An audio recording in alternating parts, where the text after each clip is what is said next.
ये कोई मामूली सी बात नहीं है कि आज हम इंसानों की सिर्फ एक ही नस्ल इस धरती पर मौजूद है, मगर कुछ लाख साल पहले की बात है जब जीनस होमो का दायरा काफी बड़ा हुआ करता था। अफ्रीका, एशिया और यूरोप के कई स्थानों पर कई तरीके से इंसान बिखरे हुए थे, जिनका आपस में महज कुछ विशेषताओं का ही फर्क था। जिस प्रकार आज के समय में तेंदुए और चीतों में कुछ मामूली से फर्क है, बिल्कुल इसी तरीके से इंसान की वो सभी प्रजाति अपनी मसल पावर यानी शिकार करने के तरीके पर, भौतिक और शारीरिक शक्ति की बुनियाद पर एक दूसरे से लगभग असामान्य थे। आज तक इंसान की करीब 12 से अधिक स्पीशीज इस दुनिया पर राज कर चुकी हैं, जिनमें होमो इरेक्टस को इंसानों की दूसरी और सबसे कामयाब प्रजाति के रूप में माना जाता है। ये होमो इरेक्टस कौन थे, कैसे और कहां से इवॉल्व हुए, क्या इनका डीएनए आज भी हमारे जीन्स में मौजूद है? होमो इरेक्टस की उत्पत्ति के हिसाब से दो तरीके के तथ्य पेश किए जाते हैं।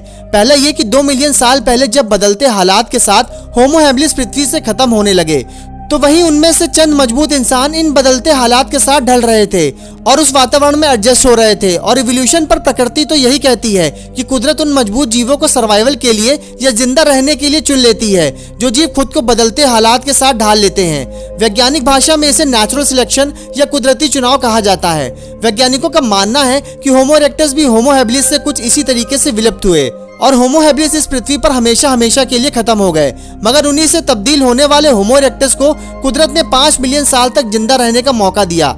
यानी कहा जाए तो समय के बदलते स्वरूप के साथ हर प्रकार के जीवों के अंदर उसके माहौल और जरूरत के मुताबिक परिवर्तन चलता रहा। उसको आप यूं समझ सकते हैं कि जब इंसानों की नस्लों ने पेड़ों से उतरकर जमीन पर अपने कदम रखे, तो उनके हाथ और पूंछ जो पहले कभी पेड़ों पर चढ़ने और लटकने के लिए इस्तेमाल होते थे, अब वो साइज में छोटे होकर बाकी कार्य के लिए इस्तेमाल होने लगे। इस प्रक्रिया को एडेप्टेशन कहा गया है। ईस्ट अफ्रीका के ग्रासलैंड में रहने वाले होमो हैबिलिस का ब्रेन साइज इवोल्यूशनरी दबाव या जरूरत के हिसाब से तेजी से अडॉप्ट हुआ और कुछ हजार सालों में ही 600 क्यूबिक सेंटीमीटर से बढ़कर 1000 क्यूबिक सेंटीमीटर तक जा पहुंचा। ब्रेन साइज के बढ़ने के साथ साथ उनके जिंदा रहने के तरीके भी अडॉप्ट होते गए और बदलते गए और लाखों सालों तक इन्हीं तब्दीलियों की वजह से ये प्रजाति होमो इरेक्टस की शक्ल में भी उभर आई। इन्हीं प्रजाति ने स्टोन टूल्स जैसे खतरनाक इंडस्ट्रीज की नींव रखी और ऐसे ऐसे टूल्स बनाए जिन्हें आज भी इंसान किसी न किसी रूप में इस्तेमाल कर रहा है। वो पहले जीव थे जिन्होंने टूल्स की मदद से शिकार किया। समय के साथ साथ उनका दिमाग जरूरत के हिसाब से तेजी से विकसित हुआ।